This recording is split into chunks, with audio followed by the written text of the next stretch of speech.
Okay, so family is another important factor on why deviant juveniles become deviant. Having a broken home is a minus for the children. They need emotional support enough to be led in the right direction, the right path. If you have a parent on one side of the end doing all the job while another one's a non-factor, most likely your juvenile is going to become deviant.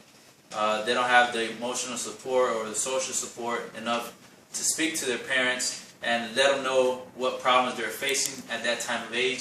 So broken family is a major minus when it comes to a juvenile. Have a question? Do you have a recommendation on what a single parent in that situation could do to assist their children along the way, or where they could get outside support to where they have a little bit more help in-house, alleviate their burden a little bit? Actually, I do, and that's one of my solutions that I'll be getting to in a little bit. And if I don't answer your question, I'll have more in-depth question based on about that. All right, so those are my 4 factors on why juvenile become delinquent. One is sociological, which deals with the society. The other one is strain theory, the wanting of something. And the other one is geographical and the family part as well. Moving on to solutions. The solutions, there's never a definite solution on how to stop something. However, there is a solution on trying to control something. So we're going to try to control our juvenile and control our society on how do they calm our juveniles down. Again, I have about 5 or 4 different categories. One of them involves the justice system. Another one, the ecological system. The other one's a program. And the last one, again, is family. So I'm going to start with the justice system. The justice system does a lot for juveniles nowadays. They have many programs as far as boot camps. They have probation. They have in-jail programs in which juveniles go inside the jail so they could have a real-time, a real-life view on how jail is. And sometimes it works and sometimes it doesn't. So as far as the boot camp tries to instill morals inside of our juveniles at an early age 13 and up.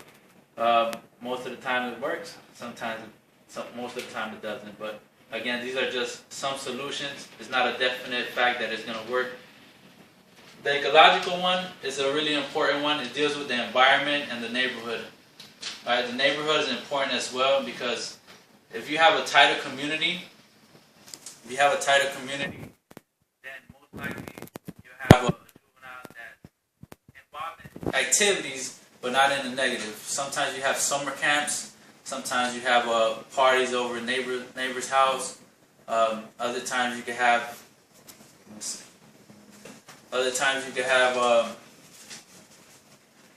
Summer camps, pool parties, and other extracurricular activities in which your juveniles could stay out of trouble. All right, so having a great neighborhood is one of the solutions that we can have. But again, everybody's not fortunate enough to stay in a good community.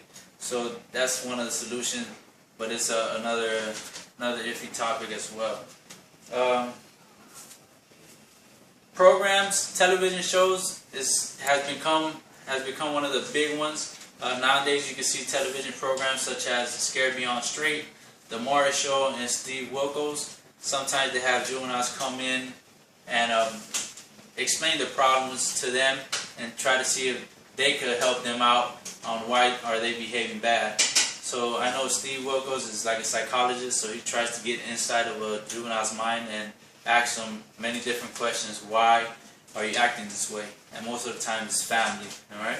That's our last solution of the day. The family.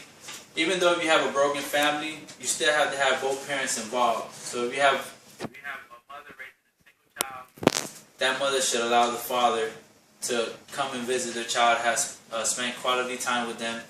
So the interaction between the child and the 2 parents are always equally involved. Alright? So, any questions?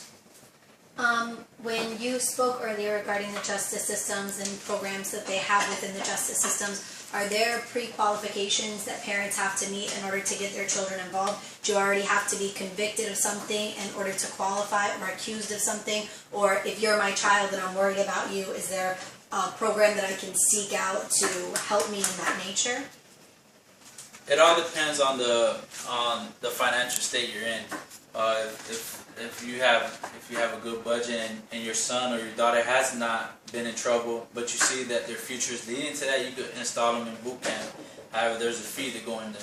So if you want to put your child in boot camp or in an in-jail program, you have to pay the cost of it. I'm really not sure what's the cost of it, but however, if you are convicted, if your child is convicted, they have two options. If it's a first-time offender, you can either go probation, or you go house arrest, or you can do a split sentence, which is half inside the jail and then the other half outside of the jail. How do you feel about the success rate of pretrial interventions? The success rate, I really believe in split decisions. That means when you're inside the jail, half of your time and the other half outside in house arrest. But the success rate for juvenile crimes is bad as far as the juvenile system. And the reason why I say that is because since 2005, crime rate amongst juveniles have risen 1% each year.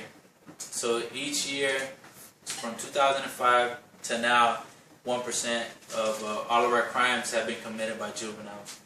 And what do you recommend for parents who may be struggling financially, who don't have the option of a second parent? You mentioned allowing visitation for the secondary parent, that the primary parent should allow that. But if the secondary parent elects not to be involved or has a reason, let's say they've passed away, that they can't be involved, what would you recommend that parent to do, or who can they talk to within the community to get assistance? Well, that's where community comes in, and that's where the family comes in. As you know, a family is just not a mom and a father. You have grandparents, you have cousins, you have aunties, you have you have more community support around. So they could go to anybody who they trust, but you should not allow them to go to another juvenile that's a troubled juvenile. Never. All right. So that is basically all I have for today. I picked this subject because I was a juvenile once. I was heading that way. However, I switched my life around. And now I gave you the reasons why deviant behavior